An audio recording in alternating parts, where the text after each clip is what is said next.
अब शादी की बारी है कि शादी तो हम ये चाह रहे थे कि हरमैन में करें जाके निकाह, लेकिन इत्तेफाकन कोरोना था, लॉकडाउन था, खुलने के कोई आसार नज़र नहीं आ रहे थे। फिर मशवरा यही हुआ कि ज़मान अहमद लाट साहब वगैरह बुज़ुर्गों से कि भाई अपनी जामा मस्जिद के अंदर जुमा के बाद निकाह कर लें। इन्होंने अपने सारे ख़ानदान दोस्त, इस पर हज़रत एक बड़ी हंसने वाली बात सुनाऊँ मैं आपको। इनके वाल साहब दुबई रहते थे, अब यहाँ आ गए। पहले ये अपनी वालदा के साथ होती थी, तो इनके वाल साहब आए ना शादी से एक हफ़्ते पहले, 20 नवंबर 2020 को मेरा निकाह हुआ। तो मैं बम्बई गया था लेने, एयरपोर्ट से मैंने लेके घर छोड़ा इनके, मैं चला आया, 1.5-2 घंटे में वापस हो गया।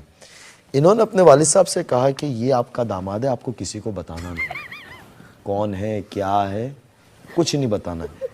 इन्होंने अपने किसी दोस्त को यानी सुगंध भी नहीं आने दी हजरत, खुशबू भी नहीं आने दी। और अब निकाह हो चुका था? नहीं, निकाह नहीं हुआ था, अच्छा, नहीं होने वाला तैयारियां चल रही थी।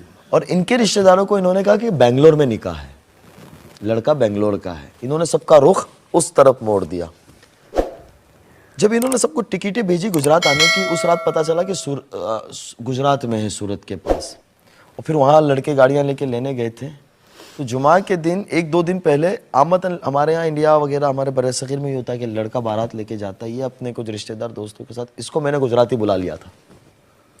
2 दिन पहले जब मैं इनको लेने गया तो मैं दूसरी गाड़ियों में था और ये अपनी गाड़ी में, माशाल्लाह ड्राइविंग खुद अच्छी कर लेती है, तो कि मैं अपने वालिदैन को लेके मैं अपनी गाड़ी से चलूँगी। मैंने ठीक है, आगे आगे पीछे गाड़ियाँ थी। तो अब ये मेरे से जब बात कर रही थी ना, कहीं रुके तो ये इस तरह से बात कर रही थी। तो इनके वालिद साहब इनको पूछते हैं, मैं एक जगह चाय के लिए रुका नौसारी बलसाड़ के पास। इनके वालिद साहब कहते ये लड़का कौन है, बहुत ज़्यादा तुम्हारे से क्लोज हो रहा है। इन्होंने इनके वालिद साहब को ऐसा डरा दिया था कि वालिद साहब इनका मेरा नक्शा भी भूल गए, चेहरा भी। तो ये कहते हैं कि अब्बा यही वही तो लड़का है। ये आ गई। खैर दूसरे दिन निकाह हुआ और फिर सारी दुनिया में जिस तरीके से हंगामा, लेकिन अल्हम्दुलिल्लाह अल्लाह का बहुत शुक्र है हज़रत, इन्होंने बहुत साथ दिया और बहुत बड़ी क़ुरबानी दी। क्योंकि वो बम्बई की दुनिया ऐसी चकाचौंध है हज़रत कि बहुत मुश्किल है उससे पीछे आना, क्योंकि इतनी सारे आराई से दुनिया है, आराई से ज़िंदगी है। अल्लाह इन्हें जज़ाए खैर दे। अब तो हज़रत कभी कभी ये लगता है कि मैं बॉलीवुड में था, इसे में यानी 2 साल से लोग सुनना चाह रहे थे। तो मैं अपनी सआदत भी समझता हूँ कि ये बात खुलकर हम दोनों साथ में बैठकर जो बातें इन्होंने कही हैं उसमें कितनी सच्चाई है? जी पूरी सच्चाई है। अगर ये मुझे कहने कहते तो मुझे नहीं पता ये क्या चाहते हैं, मैं किसमें इसमें कौन सी चीज़ें एडिट करूं।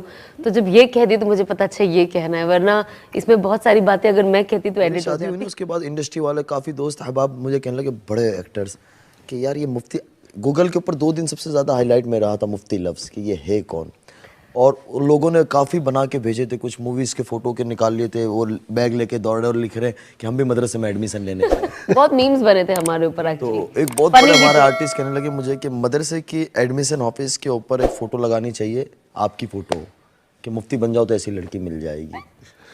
तो वो शुरुआत के अंदर बहुत हुआ। वो बुज़ुर्ग को उनके खादिम एक बहुत करीबी वो कहने लगे, बोले जब हुआ ना मैं गया कमरे में कि हज़रत 20 साल से खिदमत कर रहा हूँ, ले गया वो, बोले